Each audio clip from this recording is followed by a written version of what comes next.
На сослушување во подкомитетот за надворешни работи на представничкиот дом на Конгресот, откако се обрати заменик помошникот на американскиот државен секретар за Европа и Евроазија Хојт Брајан Ји, се обрати и председателот на Албанско-американската граѓанска лига Џозеф Диогарди. Тој се осврна на меѓуетничките односи во Република Македонија, напоменувајќи дека е потребна промена на уставот во насока на формирање на бинационална држава. We have to go forward with the State Department, the U.S. taking a much more active role in a framework to implement the rights of the Ohrid Agreement. We must get that constitution changed so that it codifies the fact that you have at least two major ethnic groups in this state that need equal rights, because there's nothing like equal rights. Според Диогарди, македонците не се мнозинство во Македонија, туку само 1/3, а другите 2/3 се албанци и бугари.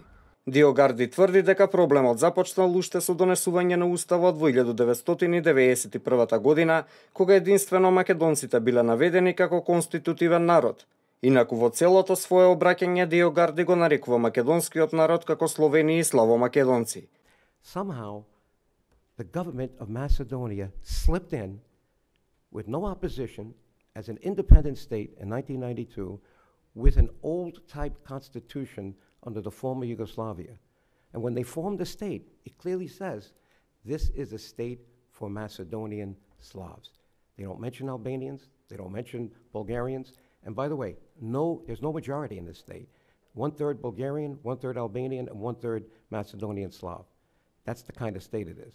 But the Albanians have practically no rights whatsoever. При обраќањето тој коментира и дека Русија ќе искористи ситуацијата за да влијае и да создаде етнички конфликт за да ја зајакне својата позиција на Балканот. Според неговите предлози, САД повеќе не треба да чека Европската унија да ја реши политичката криза во Македонија и дека треба да преземе водечка улога пред да настане хаос и да биде голема политичката, финансиската и хуманитарната цена за расчистување. Како резултат на настаните од 27 април и одбивањето на председателот Ѓорги Иванов да го даде мандатот, тој смета дека САД и Европската унија треба да имплементираат санкции против Македонија.